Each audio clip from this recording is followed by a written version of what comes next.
Yo, what's up guys, B-Boy LMD here, and you guys still watching Respeto or Belong.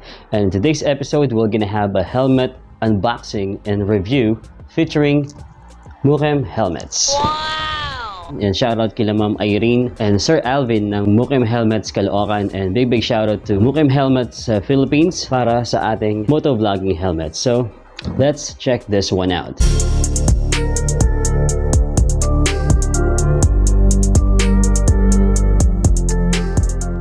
Maganda naman yung design ng box nila, no? So, sa box pa lang, gusto nila ipakita na may ibubuga talaga si Mukem Helmets towards other brands. So, sino nga ba si Mukem Helmets? Si Mukem Helmets lang naman ay nagpo-produce ng mga Thailand-made helmets. Pagdating sa mga Thailand motorcycle parts and accessories is pinagtitiwalaan natin, di ba? Which is very reliable. Tumatagal talaga yung mga parts from Thailand. Siyempre, papahuli ba naman sila pagdating sa helmet? So, tingnan natin to. There we go. Meron tayong extra visor. And this is the helmet. Nakabalot pa siya ng helmet bag. So, ito yung itsura ng bag ng ating helmet. Here's our helmet. Wow! Alright. It's fast in the city. So, ano nga bang model ng Mukem Helmets? So, this is the Viator. The Mukem Helmets Viator. I guess this is a special edition na may nakasulat ditong fast in the city. So, ano ibig sabihin ng Viator? Viator means a person who travels. So, bagay na bagay ito sa mga kagulong natin na mahilig mag-travel or mag-long ride. So, you should have this one. Based sa looks, napaka-sporty looking, di ba? Stock visor niya is ito, naka-clear visor. And syempre, dual visor din tayo. Sa switch ng visor niya, dito siya sa left side. Bababa lang natin yung dito.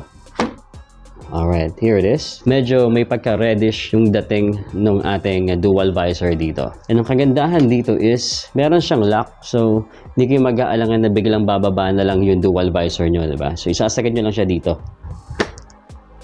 So, pag narinig nyo na yung clicking sound, yun yung indicator na nag-lock na yung ating dual visor. So, ito naman yung mga air passage niya. Kabilaan yan, meron dito. Close and open.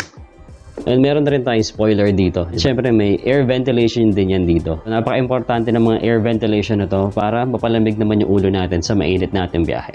And sa design niya sa panlabas, pinalitaw talaga yung angas ng helmet na to ng kanyang paint job. Diba? Very nice. So, ano nasa loob ng helmet natin? So, meron siya makapal na foam. See? Napakasarap nito sa mukha pag sinuot natin. And then, ito yung lock ng helmet natin, which is maganda yung kapit. Meron din siyang rubber dito, pwede mo siyang tanggalin. Something na madalas ko makita sa mga high-end branding helmets. And someone is staring at us. This is Luna Cat, this is my cat. Say hi. Feedback ko naman dito since nagamit ko na siya sa mga rides natin. When it comes to wind noise, pretty normal lang naman. Dahil sa weight niya, mukha siyang malaki, no? Pero, actually magaan siya. Maganda to kahit sa mga malayo ang biyahe. Hindi siya nakakangawit sa leeg. Malambot yung visor niya, no? Ang advantage naman niya is, just in case na mapunta tayo sa isang uncertain situation, makakapag-absorb siya ng impact. When it comes to our dual visor, balik natin.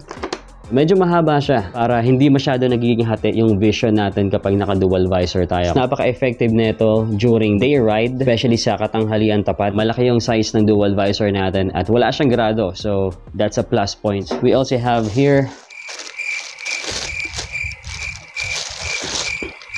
an extra visor. Gandahan dito sa Mukem Helmets is napakadali niya lang palitan ng visor. Atakin lang natin tong part na to. Yan. And then sasabay natin to. You know, as simple as that, diba? Siyempre, ganun din sa kabila. Atakin natin to. Yan na. Ito yung tsura niya pag walang visor. Ano bang tawag dito? Silver visor? Iridium? Pag naipwesto nyo na yung visor nyo doon sa pagpapasukan niya, hatakin natin, and then push. Yun. Tumunog na. Simple as that. So, ganoon din sa kabila. Ayun. Pumasok na. Ayun. Okay, lapat na siya na mabuti. One of the satisfying part na meron tayong bagong helmet. Yeah, boy.